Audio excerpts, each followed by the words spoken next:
আসসালামু আলাইকুম, কি অবস্থা সবার? আশা করি ভালো। তো আজকে হচ্ছে 15 আগস্ট। তো এর আগে আমরা 31 জুলাই আর কি এই জমিগুলো লাগাইছিলাম। তো আজকে আসলে দেখতে আসছি জমিগুলো, দেখতে পাচ্ছেন যে আমাদের জমিতে আসলে সার দেওয়া হচ্ছে। আজকে ধানের চারার বয়স 15 দিন। তো দোন প্রতি আমরা 5 KG urea, 5 KG DAP, 5 KG potash এবং জিঙ্কের একটা করে প্যাকেট দিচ্ছি। মোটামুটি প্রায় 20 কেজি হারে এক দন প্রতি সারগুলা আজকে দিলাম প্রথম কিস্তিতে। এর আগে অবশ্য ঘাস মারা ওষুধের সাথে একবার দেওয়া হয়েছিল। আজকে আর কি দ্বিতীয় কিস্তিতে 20 কেজি করে সার দেওয়া হচ্ছে দন প্রতি। তো আমাদের আসলে দ্বিতীয় কিস্তিতে সার দেওয়া শেষ। দেখতে পাচ্ছেন জমিতে সার। এখানে আসলে একটু করে পানি থাকলে খুব ভালো হইতো।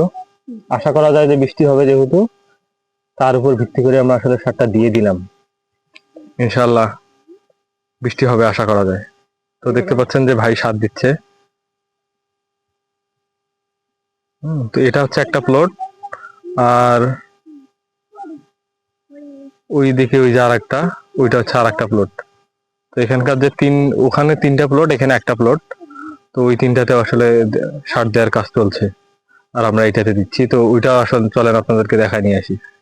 ঘাস দেখা যাচ্ছে, এগুলো যখন উঠে আসবে তখন আসলে নিড়ানি দিতে হবে একটা, অথবা ওষুধও দেওয়া যায়। তবে ঘাস মারা ওষুধ দিলে আসলে ধানের একটু ক্ষতি হয়। তো আমরা এখন আসলে ওই জমিটাতে যাচ্ছি। তো দেখতেই পাচ্ছেন, তো আমি যেহেতু লালমনিরহাট থেকে আসছি, তো এরা সবাই আসলে আমার পিছে পিছে চলে এসছে।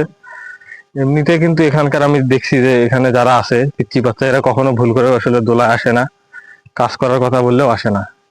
তো আমি আসলাম একটু আগেই, আধা ঘন্টা হয়নি অবশ্য।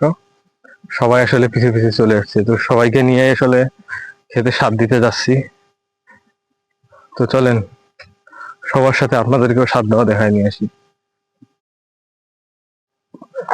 তো দেখতে পাচ্ছেন যে এটা হচ্ছে এখানকার যে 3টা প্লট একসাথে।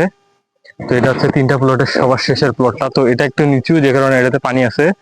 আর বাকি 2টা যে উঁচু, এটাতে আসলে পর্যাপ্ত পরিমাণের পানি নাই। তো আশা করা যায় বৃষ্টি যদি হয় তাহলে ইনশাল্লাহ উপকার হবে। তো সার দেওয়া মোটামুটি শেষ।